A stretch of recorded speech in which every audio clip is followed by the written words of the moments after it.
तो क्या हो रहा है आजकल? जिस किसी से भी उम्मीद लगा के बैठता हूँ वही धोखा दे के चले जाते हैं, क्योंकि ऐसा ही हुआ है कृष्ण अवतारम पार्ट 1 हार्ट मूवी के साथ। तो जब इसका ट्रेलर आया तो I was like so impressed कि मैंने इस फिल्म को लेकर होप्स हाई कर लिए थे कि मैंने इसका कंपैरिजन कल्चरल आइडेंटिटी वाला कंपैरिजन नमित मल्होत्रा की रामायण से कंपेयर इसे कर दिया था। और वहाँ मैं इतना गलत हुआ कि वो डॉली जूम वाला मोमेंट नहीं होता आपके ऊपर कि भाई मैं क्या उम्मीद करके रखा था और क्या बनाया इन्होंने। बाकी अब हाँ, Krishna Avataram is still visually richer than whatever we saw in Ramayan clips. पर पता है ना, कृष्ण अवतारम मूवी के पास एज प्रॉमिस सिर्फ एक ही काम था कि अपने श्री कृष्ण के प्यार, भक्ति और डिवोशन को उसके फुल फॉर्म में वो दिखाए।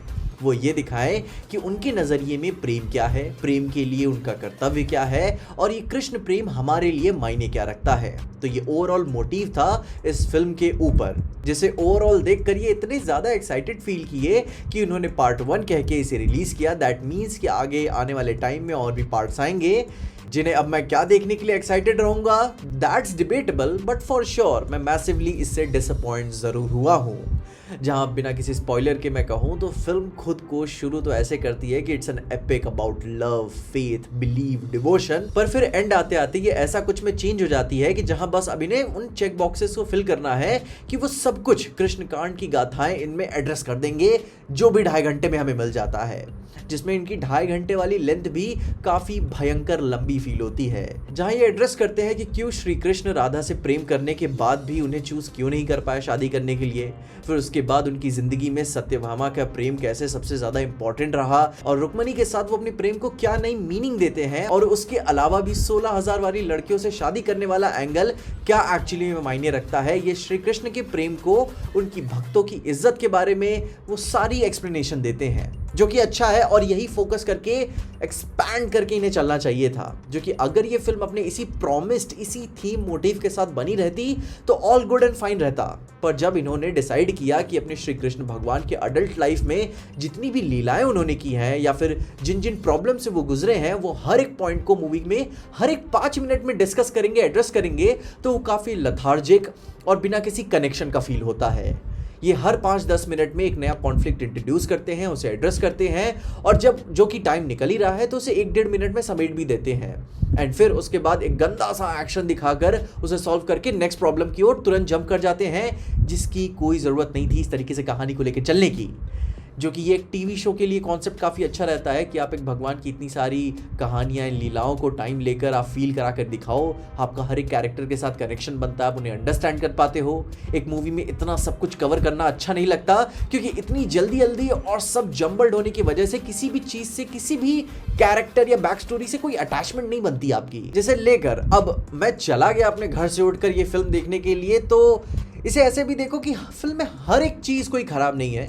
फिल्म का आर्ट डिपार्टमेंट तो स्टेरॉइड्स पे चलता है, हर एक कॉस्ट्यूम डिज़ाइन, आभूषण, मेकअप, एरियल शॉट, कुछ जगहों पे भाई कॉम्पोजिशन, सिनेमेटोग्राफी, डांस कोरियोग्राफी इतने प्यारे बनाए गए हैं कि क्या ही बताऊं।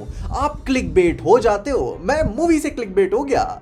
ये वो एक परफेक्ट आइडियलाइज रिप्रेजेंटेशन है वो इंडियन कल्चर का, जिसे देश दुनिया के लोग देखकर एनवी करते हैं, जिसका ख्वाब हमारे दिमाग में है कि ऐसे हुआ करता था। हमारी भारतीय नारियों का पीक फेमिनिनिटी, उस डाइवर्सिटी के साथ दिखाना इस फिल्म में बहुत ही प्यारा रहा।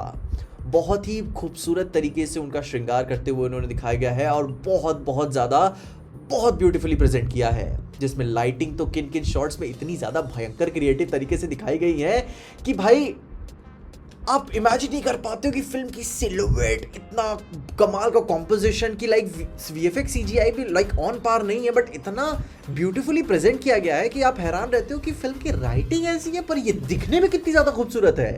मतलब पर्सनालिटी छोड़ दो तो भाई दिखने में ये फिल्म बहुत ज़्यादा कमाल की है। एंड ये एक बेस्ट एग्जांपल होगा कि फिल्म की सूरत को देखकर इन्होंने हमें इतना बहका दिया कि ऐसा महसूस होता है कि फिल्म एक चांस तो डिजर्व करती ही है। और ये हुआ मेरे साथ। ये दिखने में इतना प्यारा था कि लगा कि हाँ भाई एक बार तो देख ही लेते हैं, पर कमाल की ये निकली नहीं ओवरऑल। इनके पास मसाले तो सारे थे, बस अब अगर ये कृष्ण प्रेम और उनकी लव लाइफ वाले एंगल पे ज़्यादा ध्यान देकर उसी के आगे कहानी को प्रोग्रेस किए होते ना तो बेस्ट होता। इंडिया में वैसे भी रोमांटिक कहानियाँ बहुत ही ज़्यादा चलती हैं, तो एक गॉड के प्यार को एक्सप्लेन करते हुए, उस लाइफ को जीते हुए ये परफेक्टली दिखा सकते थे, क्योंकि टैलेंट है इनके पास। बाकी विजुअली देखने में काफ़ी कमाल की है, बस ये हर चीज़ दिखाने की ओर चले गए ना, जहाँ पे इनके पास टाइम ही नहीं था, फिर कोई कनेक्शन नहीं बैठा, एंड इन दी एंड काफ़ी जम्बल्ड फिल्म जहाँ पे कोई भी इमोशंस डीपली कनेक्टेड आपको फील नहीं होते, बस दिखने में खूबसूरत लगती है। और ये उतना ही बुरा उसके साथ साथ एक्शन भी प्रेजेंट करते हैं। वो शुरू के चैरियट रेस वाला सीक्वेंस वहाँ पे फील हो जाता है कि भाई कितना गंदा कोरियोग्राफी एक्शन वाइज में एंड CGI VFX में डाला हुआ है। मॉन्स्टर्स वाली फाइट, वो सब कुछ बहुत ही पथेटिकली बुरे तरीके से प्रेजेंट किया गया है, जिसमें ना इनके पास समझ में आता है, बहुत ही ज़्यादा पैसे थे प्रेजेंट करने के लिए, कॉन्टिन्यूटी भी इनकी समझ में नहीं आती और ना ही कोई ढंग की कोरियोग्राफी है एक्शन वाइज में। बस शुरू कर दिया और डाल दिया, ख़त्म भी कर दिया, दैट्स इट। कोई फीलिंग नहीं रहती। तो ओवरऑल वेल यही था। इसके गाने तो मैं कहूँगा काफ़ी कमाल के हैं। पूरे फिल्म का एल्बम बहुत ही गोटेड है। जहाँ हैरान ना होना कि किसी त्यौहार या रील पे इसे ट्रेंड होते हुए देख लो तो आपको भी एक अच्छी फीलिंग महसूस होगी। एंड ये इसके स्ट्रॉन्ग सूट्स में भी कहूँगा कि फिल्म का गाना बहुत ही अच्छा है। इवन आई वुड से कि मूवी में गाने ऐसे मोमेंट्स पे थे कि जहाँ मुझे लाइफ में पहली बार ऐसा रिलीफ फील हो रहा था कि हाँ मैं कुछ मनमोहक सा देख रहा हूँ। बहुत ही प्यारा, sweet, traditional and still relevant तरीके से म्यूजिक एंड उसके composition and choreography, dance sequences दिखाए गए हैं। बहुत ही प्यारा था। एंड इसीलिए मैंने इसे मॉकटेल पे टाइम पास भी दिया है कि आप एक मौका तो दे ही सकते हो इसे, पर आपको भी समझ में आ जाएगा कि ये बहुत ही एम्बिशियस तो बहुत ही प्यारी है। एक हद तक भी ये चीज़ें कर ही लेते हैं, लेकिन अगर ये बहुत चीज़ें ना करने की कोशिश कर रहे होते तो एक जगह पे पकड़ के बहुत ही परफेक्शन वाली मूवी बन सकते थे। यस, बहुत ही अच्छा कर सकते थे, बट हो नहीं पाया। दिल तोड़ा इन्होंने हमारा। बाकी अब हाँ, जो होना था हो गया। होप करते हैं कि पार्ट 2 जब बनाए, पार्ट 3 बनाए तो उसमें ये सारी गलतियाँ फॉलो ना करे, वही चीज़ों पे ध्यान दे जहाँ पे ये अच्छे से परफेक्टली उन्हें दिखा सकते हैं।